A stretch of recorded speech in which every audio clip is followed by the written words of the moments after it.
Binayaran ng babae ang groceries ng matandang lalaki na pinalabas ng market. Sa sumunod na araw ay nakatanggap siya ng tawag. Isang simpleng housekeeper ang ganun na lamang kabait para tindigan ng isang matandang lalaki na hindi makabayad ng groceries. Sa sumunod na araw ay hindi niya inaasahang makakatanggap siya ng biglaang pagtawag at labis siyang nasindak. Sa isang abalang araw noon sa supermarket ay wala kang ibang mabubungaran kundi ang napakaraming customers na namimili. Nagtutulak ng kani-kanilang trolleys, nagdadala ng kani-kanilang baskets at masinop na pumipili ng bibilhin sa bawat shelves. Napapagitnaan naman ng bawat eksenang yon ang babaeng si Mary, isang simpleng 50 taong gulang na babae. Ay nakita na lamang ang kanyang sarili sa meat department. Dala ang kanyang kinuhang trolley na naglalaman ng isang pakete ng sausages, bigas at iba pa. Saksi ang bawat sulok ng supermarket sa effort na ibinibigay ni Mary sa pamimili para sa personal niyang mga pangangailangan.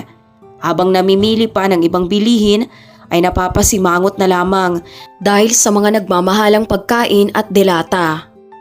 Nagre-refleksyon ito sa perang kanyang dinadala bilang isang housekeeper lamang. Paano ko pa ba mabibilhan ng pagkain ng apo ko? Napakahirap nito para sa akin. Napapabuntong hininga na lamang si Mary habang ini-examine ang bawat presyo ng mga bilihin. Nagpapaalala din ito sa mahirap na sitwasyon na kanyang kinalalagyan. Mas nadagdagan pa ang kanyang frustrasyon habang nagtatagal at nakahanda na siyang umalis. Marahan na niyang itinulak ang kanyang trolley papuntang counter na medyo nadidismaya. Hindi niya kasi mapupuna ng lahat ng pagkain kailangan ng kanyang apo na si Venny, na malamang ay kanina pang naghihintay sa kanya. Wala siyang magawa kundi mapatingin na lamang sa trolley ng iba na napupuno ng groceries. Iba-ibang klase ng kanya sanang kailangan. Gaya ng beans, mga gulay at ilang masasarap na produkto gaya ng cookies, snacks, cakes at coffee. Mga bagay na hindi niya mabili dahil sa mababa niyang sahod. Ang atmosfera sa loob ng market ay nakakadagdag lamang sa kanyang kalungkutan. Hays, gusto ko pa naman sana na mabilhan ng chocolate milk para sa almusal ng apo ko. Sambit ni Mary sa kanyang sarili habang dinaranas ang realidad ng buhay. Pagdating sa counter para magbayad ay hindi napagtanto ng housekeeper na siya pala ay nasa preferential line, bunga ng labis na pag-iisip. Napatayo na lamang siya doon at tila natutulala. Dito na dumating ang isang lalaki na may dalang basket na naglalaman ng ilang pinamili. Sige po, mauna na muna kayo sir. Hinayaan na lamang muna ni Mary na mauna ang matandang lalaki bilang pagpapakita ng kabutihan. Ang babae naman sa counter ay nagsimula ng i-scan ng bawat pinamili ng matandang lalaki. Dito na napagtanto ng lalaki na hindi pala sapat ang dinala niyang pera. Nadismaya na lamang bigla ang lalaki sa kanyang sarili at napapayuko na lamang sa kahihiyan. Pasensya na, nakalimutan ko yung pitaka ko. Nasaan na yung pitaka ko? Ang matandang lalaki ay napapakapa na lamang sa loob ng kanyang bulsa, nag-aalala at labis na natataranta. Ang cashier naman na waring hindi nakakaunawa sa sitwasyon ng matanda ay nagsimula na sa kanyang mapanglait na mga salita. Ano bang tingin mo sa amin mga stupida? Nanluloko ka lang ata eh. Mukha namang wala ka talagang pera. Ang dalagang cashier ay sadyang naging bastos sa matanda ng mga sandaling yun at nasaksihan ito ng marami. Pinipilit naman ng lalaki na ipaliwanag ang kanyang sarili. Sinasabing nakalimutan lamang niya ang kanyang wallet. Nang dahil lamang sa lumang kasuotan ng lalaki, kaya naman mahirap sa kanya na mapaniwalaan ang cashier sa puntong yun. Pulubi ka siguro no? Mukha namang wala kang kahit na isang kusing. Tingnan mo nga yung itsura mo. Magbayad ka. Kung hindi ay umalis ka na lang.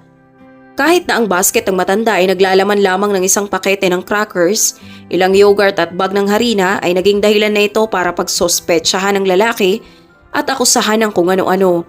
Inoobserbahan naman ni Mary ang pagkatensyon ng eksena at hindi naman nagugustuhan ni Mary ang inuugali ng cashier, kaya naman hindi na rin niya napigilan ang kanyang sarili. Nagdesisyon siya na makisali at tumindig ng buong tapang. Bilang isang nakakatanda ay hindi ka dapat nagsasalita ng ganyan sa kanya. Kailangan mong magbigay respeto. Sinabi niya diba hindi niya sinasadya.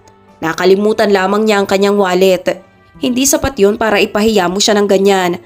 Seryosong pananalita ni Mary sa cashier. Pero ang naging tugon ng cashier ay mas naging malala pa kaysa sa una. Sino ka pang matanda ka? Huwag kang umiksena dito. Ang matandang lalaki dahil na rin sa eksenang kanyang nagawa ay nagpaalam na lamang para umalis. Nagsabing magbabalik na lamang sa susunod. Magbabalik na lang ako sa susunod na araw. Hahanapin ko lang ang wallet ko. Paalis na sana ang matandang lalaki nang agawin itong bigla ni Mary. Determinado na makatulong. Nasurpresa naman ang matandang lalaki. Nagawa pang magbawas ni Mary ng ilan niyang pinamili para masapatan ang perang kailangan ng matandang lalaki. Nagawang bayaran ni Mary ang bill ng lalaki. Kasabay na rin ang kanyang pinamili at ang cashier ay wala na ring nasabi. Ang mata ng matandang lalaki ay kumikinang, dala ng labis na emosyon. Agad nagpasalamat ang lalaki. Maraming salamat talaga. 2 araw na rin akong hindi kumakain. Maluhaluhang sambit ng matandang lalaki na labis na umiiyak. Masaya naman si Mary na makatulong. Sa kabila ng pagsasakripisyong kanyang ginawa, kahit pa kailangan niya rin ibili ang kanyang apo ng hinihiling nitong mga pagkain. Nagawa pa niyang pagsalitaan muli ang cashier bago umalis. Sa kabila ng iba pang namimili na naroroon, ang pamabastos sa isang matanda ay isang pag-uugali na hindi katanggap-tanggap para sa kanya na may edad na rin. Hindi ka na nahiya. Hindi mo man lang inalala ang kondisyon ng matandang lalaki. Sa halip ay binastos mo pa. Hiling ko lang na mabigyan ka ng market na ito ng tamang disiplina. Sa labas ay nagawang makipag-usap ni Mary sa matandang lalaki. Ang housekeeper ay walang ibang nasa isip noon kundi ang mga dagdag pa niyang trabaho kinabukasan. Para kasi mabayaran ang pinamili ng matandang lalaki ay kailangan niyang ialis ang halos kalahati sa sarili niyang groceries. Magdodoble-doble na lang ako ng trabaho bukas para sa aking apo. Sa paraan na yun ay makakabili pa ako ng dagdag ng pagkain. Ang buhay ni Mary ay isang sapot ng paghihirap. Ang kanyang anak na babae at manugang ay wala na matapos malagay sa isang malalang car accident. Kaya wala na siyang ibang nakakasama ngayon sa buhay kundi ang kanyang anghel na apo na si Benny na 6 na taong gulang pa lamang. Si Mary kadalasan ay palihim na lamang naluluha dahil sa sakit ng pangungulila niyang dinadala. Bilang isang housekeeper sa kanyang edad ay hindi madali ang buhay. Dahil sa walang formal na kontrata ay maliit lamang din ang nakukuha niyang sahod. Sa bawat araw, sapat o minsan ay kulang pa. Kaya naman madalas bigas at sausage na lamang ang kanilang kinakain sa bawat araw dahil ito ay mas mura at tangi nilang nakakayanan. Ang kahirapan ng buhay ay naging kalaban ni Mary para masuportahan lamang ang kanyang apo. Labis lamang nasaktan si Mary isang beses matapos umuwi ang kanyang apo sa eskwela kung saan nagawang ikwento ni Benny kung papaano siyang nainggit sa nagsasarapang mga baon ng kanyang mga kaklase. May dala pa silang snacks at cookies habang walang ibang dinala si Benny kundi ang kanin at sausage lamang sa bawat araw. Kaya naman lagi siyang nalalait ng ibang estudyante. Ang madinig yun para kay Mary ay napakasakit. Napapaiyak na lamang siya sa kawalan niya ng paraan para mapunan ang pangangailangan ng kanyang apo. Bakit ba naman nangyari sa akin to? Wala naman akong ibang nais kundi ang mabigyan siya ng magandang buhay. Sambit niya isang gabi habang nakahiga sa kanyang kama. Sa partikular na araw na yon matapos tulungan ni Mary ang matandang lalaki, ang prostrasyon na nararamdaman ni Mary ay namarkahan na ng sakit sa kabila ng kabutihan niyang nagawa. Ang tanging itinira lamang niya sa kanyang pinamili ay ang mga pagkain para sa kanyang apo, kaya't sa araw na yon ay hindi siya kakain, matutulog na lamang ng gutom. Kailangan din niyang maganda sa maghapong pagtatrabaho bukas nang walang laman ng sikmura. Nagtitiwala na lang si Mary na magagawa niyang kayanin ang lahat. Ito ay isang mantra na umiikot ng umiikot sa kanyang pag-iisip. Hindi siya pwedeng magpakahina. At kailangan lang palaging magpakatatag sa buhay kahit na mahirap. Pagsapit ng umaga ay pinaghandaan na niya si Benny ng makakain at mababaon nito. Binihisan na rin ang uniform at inihatid na papasok sa eskwela. Pero may isang bagay pala na mangyayari na sadyang hindi niya inaasahan na siyang magpapabago ng lahat. Nangihina man at gutom ay hinarap pa rin ni Mary ang kanyang tungkulin ng maayos. Labis na binabagabag ng nakaramdam niyang magkahalong pag-aalala at labis na pagkagutom. Nahihilo na ata ako. Nasakit ng tiyan ko sa gutom pero hindi dapat ako mahilo Kailangan kong tapusin ang aking trabaho para sa aking apo. Isinaisip na lamang niya ang hirap at pagod sa pagtatrabaho. Para kay Benny ay nakahanda naman siyang gawin ang lahat at magtiis. Naghahanap na lamang siya ng mahuhugot na lakas para magpatuloy. Dahilan nito para kahit papano'y medyo maging pulido ang kanyang trabaho, dala ng panghihina. Kaya nang mapansin ng kanyang amo ay nakatanggap siya ng malalang paninermon. Ano ba naman yan, Mary? Ayusin mo naman ang trabaho mo. Kuskusin mong maigi yan. Ang mga sahig lampasuhin mo ulit. Binabayaran kita dito ng maayos, kaya umayos ka rin sa pagtatrabaho.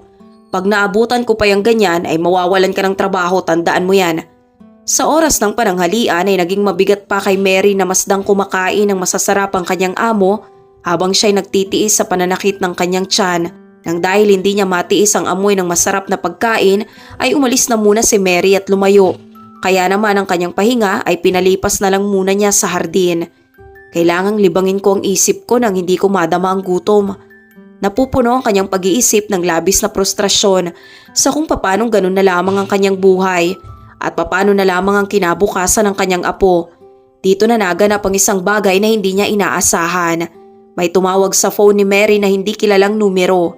Hindi naman normal sa phone ni Mary ang may tumatawag kaya't labis siyang kinabahan. Pero ang pagka-interes na rin ang nagbigay sa kanya ng dahilan para sagutin ang tawag. Sa kabilang linya ay nadinig niya ang boses ng isang lalaki. Hello ma'am, kayo po ba si Mary Green? Oo, ako nga. Naaalala mo pa ba yung ginawa mo kahapon nung binayaran mo yung pinamili ng isang matandang lalaki sa supermarket? Nagtaka naman si Mary kung papanong nalaman yon ng lalaki. Dito na ipinakilala ng lalaki ang kanyang sarili sa pangalang Roger Freeman. At siya umano ang anak ng lalaki na tinulungan ni Mary. Pwede ko ba kayong makita ng personal ma'am? Nais ko po kayong makausap. Nag-alok si Roger ng libreng pananghalian, isang bagay na waring hindi matatanggihan ni Mary na halos mawawalan na sa kanyang kamalayan dahil sa gutom. Nang sabihin ni Mary kung saan siya pwedeng mapuntahan ay pumarada na sa kanyang harapan ang isang magarang itim na kotse. Agad siyang isinakay ng dalawang lalaki na nakasuit at inihatid sa isang magandang restaurant. Dito ay napwesto siya sa isang mesa kasama si Roger. Ang aking ama na si Albert Freeman at ako ay nagpapasalamat kung paano mong tinulungan ang aking ama. Salamat sa pagtatanggol na ginawa mo mula sa bastos na cashier na yon. Hindi mo naman din kailangang bayaran ang pinamili ni Dad pero nagawa mo pa rin. Pasasalamat ni Roger. Isiniwalat din ni Roger na siya ang may-ari ng pinakamalaking cleaning product company sa kanilang bansa. Si Mary ay hindi naman makapaniwala na ang matandang kanyang tinulungan ay isa palang makapangyarihang tao. Nagawa na rin ni Roger na magpaliwanag kung bakit ganon ang ayos ng kanyang ama. Ang kanyang ama umano ay may mental condition na kadalasan na hindi nito makontrol at dahil sa pagiging abala ni Roger bilang isang negosyante ay hindi niya gaanong natututukan ang kanyang ama dahilan para makatakas ito paminsan-minsan lalo't ayaw din nitong nagpapaalaga sa mga nurse. Kaya nagawa nang dalhin ni Roger ang kanyang ama sa isang nursing home na kanya na lamang binibisita sa bawat pagkakataon. Pero madalas pa ring nakakatakas ang kanyang ama at ang isang insidente na ngayon ay nang matulungan nito ni Mary. Sa puntong yun ay nalinawan na si Mary sa nangyari. Bilang pasasalamat ay nagawang abutan ni Roger ng malaking halaga ng pera si Mary. Tanggapin mo na yan pakiusap. Para yan sa isang taong karapat dapat. Alam kong kailangan mo yan. Si Mary ay naluluha na lamang ng walang tigil at nagpapasalamat din. Matapos ang pangyayaring yun ay nagawa ni Mary na maibigay ang pangangailangan ng kanyang apo at naging sapat na rin ang perang kanyang natanggap para makapagtayo ng isang sariling tindahan na mas napupuno ng kanilang pangangailangan. Alam ni Mary na ang lahat ng nangyari ay itinadhana ng may kapal at labis niyang ipinagpapasalamat sa Diyos sa pamamagitan ng panalangin. Masaya si Roger na may mga tao pa rin sa mundo na nakahandang tumindig sa kahit sino man na nangangailangan ng tulong.